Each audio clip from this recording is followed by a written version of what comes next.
राधे राधे महाराज जी। महाराज जी, मेरी एक जिज्ञासा है, कृपया समाधान कीजिए। यदि किसी परिवार में किसी युवा बालक बालिका की आकस्मिक मृत्यु हो जाती है तो क्या वो आत्मा पुनः उसी परिवार में जन्म ले सकती है? क्या अब ये तो ऐसा भगवान संभव? निर्णय बता सकते हैं कि उसका क्या संयोग बैठेगा। अब इसके हम त्रिकालज्ञ तो है नहीं। अब वो जीव कहाँ जन्मेगा, ये कोई सिद्धांत नहीं है कि उसी घर में जन्मेगा। ऐसा कोई सिद्धांत नहीं है कि दोनों एक साथ मरे तो एक ही साथ जन्मेंगे, ऐसा भी सिद्धांत नहीं है। अब वो क्या उसके कर्म है, कौन सा शुभ कर्म कौन सा अशुभ कर्म उसको कहाँ ले जाता है, ये तो विधान ने जो लिख दिया वही है विधान। अपने समझ में तो नहीं आता ना। सुनो भरत भावी प्रबल बिलख कहो मुनिनाथ, हानि लाभ जीवन मरण जस अपजस विद्या। तो जो विधना के हाथ में, उसको हम कैसे वर्णन कर सकते हैं कि तुम्हारे घर में वो नौजवान बालिका बालिक पुनः आ जाएंगे, इसका तो हमें ज्ञान है नहीं। हमें तो अभी वर्तमान में भगवान जो ज्ञान करवा रहे हैं वही है कि आपकी साधना कहाँ है, आपका साधन क्या है, बस इतनी चर्चा। ये तो ब्रह्मा जी बता सकते हैं कि वो कहाँ जन्मेगा। एक क्वेश्चन मेरे अभी हृदय में आया। मैं जब भी, जैसे मैं तो साधना माई की करता हूँ, जैसे मैं वृंदावन में या राम अयोध्या में जाता हूँ तो मुझे कुछ ऐसी एनर्जी, ऐसा कुछ है ऐसा है। तो वो ऐसा भक्ति की साधना का ये क्या? हाँ, हृदय जितना पवित्र होता है ना उतने वो पकड़ता है। तो अभी मेरे को जो है वो जो अनुभूति हो रही। हाँ, जो वातावरण है ना, तो जैसा जैसा हृदय पवित्र होता है वैसा वैसा पकड़ता है, वैसे आनंद की अनुभूति होती है, वैसे दिव्यता की अनुभूति होने लगती है। अब वृंदावन धाम है, जनसाधारण आते हैं तो उनको एक बाजार जैसा, शहर जैसा दिखाई देता है। भक्त आते हैं तो जिस कोटि की भक्ति होती है उस कोटि का हृदय उनका उफान मारता है, आनंद मारता है। आनंद वही आके फिर हमारे को साधना और भक्ति दोनों जो है मैच करती है। बिल्कुल। फिर वो शरीर को थोड़ा सा कष्ट जी, चलो ये लगता है कि हो क्या रहा है। अभी मैं ये सोच रहा हूँ, माई का तो मैं सुबह कर लिया भजन, ये अभी क्या हो रहा है। ये आनंद आनंद का। तो मैंने ये कई बार मैंने पूछा तो कहा, कई संतों ने कहा कि भक्ति की जगह आके साधना करना, साधना की जगह भक्ति करना। यहाँ भगवान जो है राधा रानी का स्थान है, कृष्ण जी का स्थान है। अब यहाँ पे आप आके फट सुहा करेंगे तो वो तो नहीं है। अगर यहाँ कुछ ना करेंगे, यहाँ आप कुछ भी ना करेंगे तो भी आपको अनुभव होगा, क्योंकि ये करने की भूमि नहीं है, ये होने की भूमि है। आप यहाँ आनंद आनंद में भगवान का भजन करते हैं, चाहे जो देखो, चाहे दुर्गा कहो, चाहे काली कहो, चाहे जो भी नाम लो, वो भगवान ही तो बने हुए हैं। एक सच्चिदानंद तत्व ही विविध रूपों में है, दो तत्व तो है नहीं, वही एक है, अनेक रूप धारण किए। तो ये धाम है। अगर आप भगवान का धाम के भाव में ना देखें तो आद्याशक्ति कात्यायनी की सिद्ध पीठ है। ये आद्याशक्ति कात्यायनी की सिद्ध पीठ है वृंदावन। यहाँ कात्यायनी की उपासना करके और श्री गोविंद को पति रूप में ब्रज गोपियों ने प्राप्त है। ये सिद्ध पीठ है, हमारे है वृंदावन में कात्यायनी पीठ है। तो यहाँ तो जो परमाणु चाहो वो परमाणु व्याप्त है। शिवो हम के चाहो शिवो, हम के दास हो, हम के चाहो दास हो, हम के, यहाँ सब परमाणु व्याप्त है। धाम है ना पूरा टोटल, यहाँ पावर ही पावर है। जो पावर वाला आता है उसको अपना पावर, जो जैसा आनंद लेना चाहे वैसे आनंद के लिए। महाराज जी, क्या अयोध्या में जाता हूँ तो अक्सर ये महसूस होता है। अभी मैं उड़ रहा था ये शशि प्रभा जी, छत्तीसगढ़ से। राधे राधे महाराज जी, आपके चरणों में कोटि कोटि प्रणाम। महाराज जी, मेरे मन में एक प्रश्न है कि वो हर पल व्यथित करता रहता है। किसी भी कार्य को आरंभ करने से पूर्व मेरे मन में नकारात्मक विचारों का आगमन हो जाता है। प्रत्येक वस्तु कार्य को लेकर संशय और असफलता का भय मुझे घेर लेता है, जैसे कि ये कार्य मुझसे नहीं होगा अथवा मुझे सफलता नहीं मिलेगी। ये नकारात्मक विचारों का भाव प्रतिपन्न बढ़ता रहता है। ये तब तक बना रहेगा जब तक भगवान का आश्रय नहीं होगा। किसका प्रश्न है? हाँ, जब तक भगवान का आश्रय नहीं होगा तब तक ये बना रहेगा। अगर वहीं ये बात लगा दो कि मेरे में तो बल नहीं लेकिन मेरे भगवान मुझे बल देंगे, मुझे तो सफलता हो सकता है ना मिलती, लेकिन मेरे भगवान मेरे साथ है तो मुझे अवश्य सफलता मिलेगी। जब हम भगवान को बीच में रख लेते हैं, देखो हनुमान जी लंका में प्रवेश कर रहे हैं तो कैसे प्रवेश कर रहे हैं? प्रवेश नगर की जय सबका जा, हृदय राखी कौशलपुर राजा। हृदय में भगवान श्री राम का ध्यान है और काम करने के लिए लंका में प्रवेश कर रहे हैं। तो अगर हम भगवान का स्मरण करते हुए, भगवान का ध्यान करते हुए कोई भी कार्य करेंगे तो निश्चित मुझे सफलता मिलेगी। हमारे नकारात्मक भाव पॉजिटिव भाव में बदलेंगे, सकारात्मक भाव में बदलेंगे यदि हम नाम जप करेंगे और भगवान का आश्रय लेंगे। यदि नाम जप और भगवान का आश्रय नहीं है तो फिर मनुष्य को यही धीरे धीरे इतना निगेटिव हो जाता है कि बिना किसी कारण के वो डिप्रेशन में पहुंच जाता है। ये नकारात्मक सोच ऐसी भयावह पैदा करती चली जाती है कि वो डिप्रेशन में पहुंच जाता है। ये नकारात्मक सोच अच्छी नहीं है, ये भयावह वृत्ति अच्छी नहीं है, संशय वृत्ति अच्छी नहीं है। इसलिए नाम जप करो और भगवान का आश्रय लो। मनीष जी मिर्जापुर से। श्री हरिवंश। श्री हरिवंश महाराज जी। महाराज जी, सेवक वाणी जी में लिखा है कि जो हरिवंश तजो भजो और ही तो मोहि श्री हरिवंश दुहाई। महाराज जी, आपने भी बताया था कि श्री जी की असीम कृपा तब होती है जब कोई भी मतलब धर्म उपासना के बारे में सुन पाता है। तो महाराज जी इसमें ये कह रहे हैं कि इसमें अनन्यता का भाव है, तो क्या अनन्यता का मतलब ये है कि कहीं और सुनने या जानना भी नहीं अपराध लगेगा? नहीं, अपराध तो नहीं लगेगा। स्वप्न में भी किसी और की सूरत नहीं। रसना कटो जो अन रटो, निरखी अन फुटो नैन, श्रवण फुटो जो अन सुनो श्री राधा जसबैन। मेरी आंखें फूट जाए जो अपने इष्ट के सिवा किसी और को देखूं, मेरे कान फूट जाए जो इष्ट के सिवा किसी और को सुनूं, मेरी जबान कट जाए जो इष्ट के सिवा किसी और को बोलूं। रसना कटो जो अन रटो, निरखी अन फुटो नैन, श्रवण फुटो जो अन सुनो श्री राधा जसबैन। तो यहाँ अनन्यता का तात्पर्य कहीं जाने आने लेने देने से मतलब नहीं। अपने प्यारे के सिवा कोई है ही नहीं, अपने प्यारे के सिवा कोई है ही नहीं।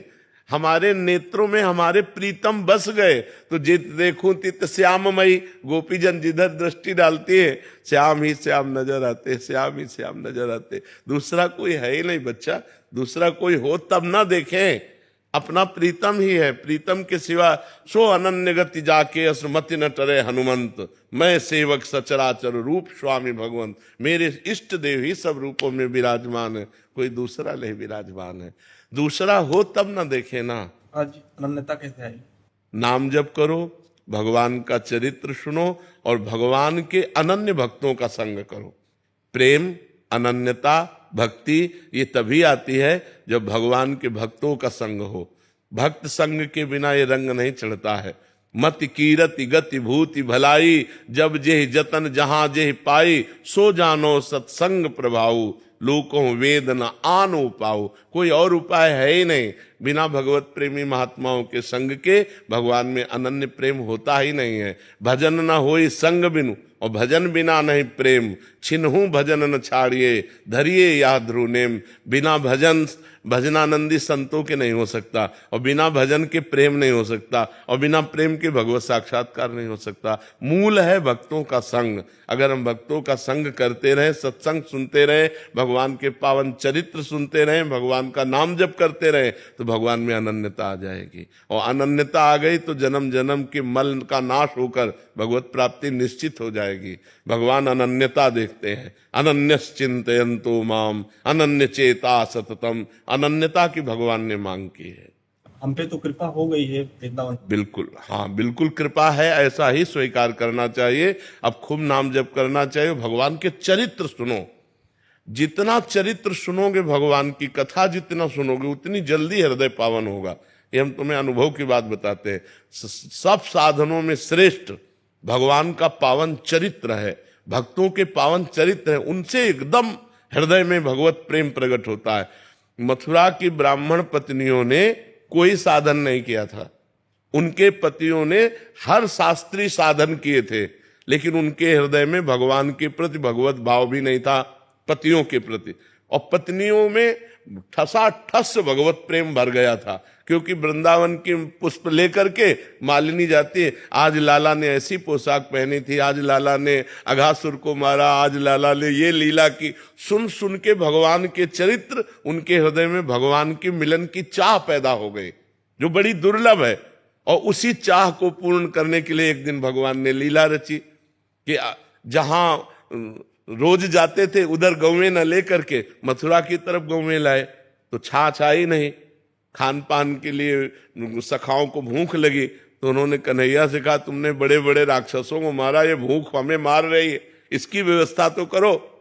तो भगवान ने कहा, यहीं समीप में ब्राह्मण यज्ञ कर रहे हैं, उनको जाओ दंडवत करो, उनसे कहो श्री कृष्ण बलराम आए हैं और वो कुछ भोजन चाहते हैं, वो तुम्हें दे देंगे।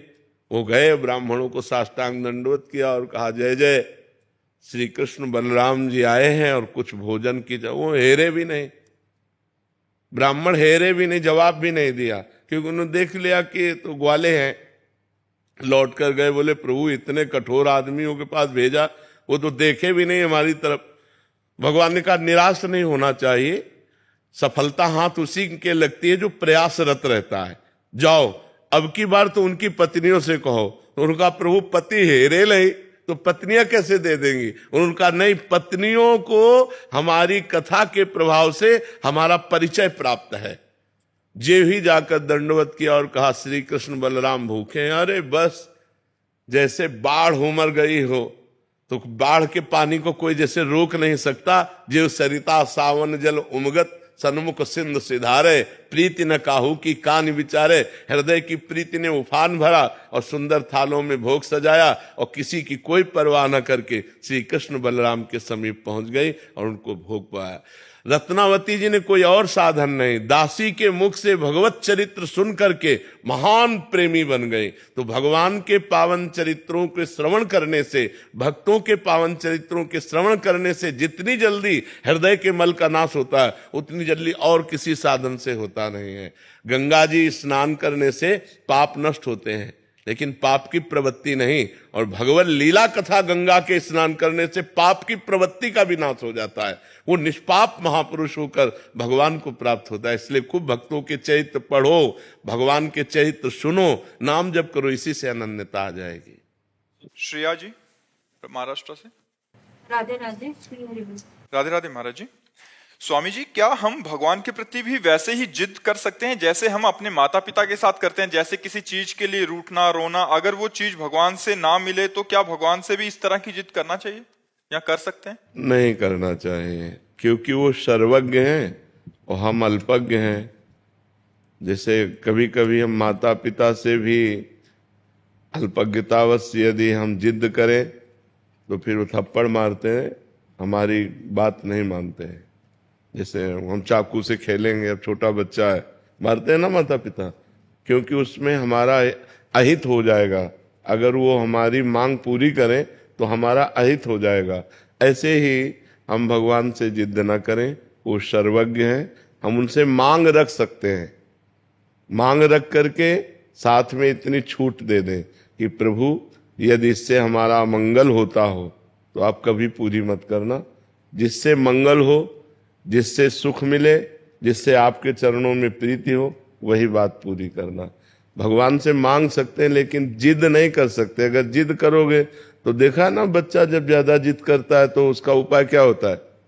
अपने प्रभु से, सर्वज्ञ हैं और बहुत प्यार करने वाले हैं, हम मांग सकते हैं, लेकिन मांग तभी पूरी होगी, ध्यान रखना, जब अपनापन प्रभु में हो या उतनी तपस्या हो। ऐसे नहीं पूरी होगी। नहीं तो ऐसे सब मांग करके देख लो, बोला पूरी होती है क्या?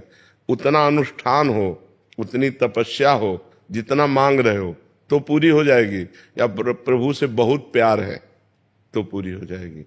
और उसमें भी अगर तुम्हारा अमंगल होना है तो नहीं पूरी होगी। जैसे देवर्षि नारद जी ने प्रभु से कहा, आप अपना रूप दे दीजिए क्योंकि मुझे ब्याह करना है। भगवान ने हरि रूप ना दे करके हरि रूप दिया। हरि बंदर को भी कहते हैं, और उन्होंने हरि रूप भगवान का मांगा था।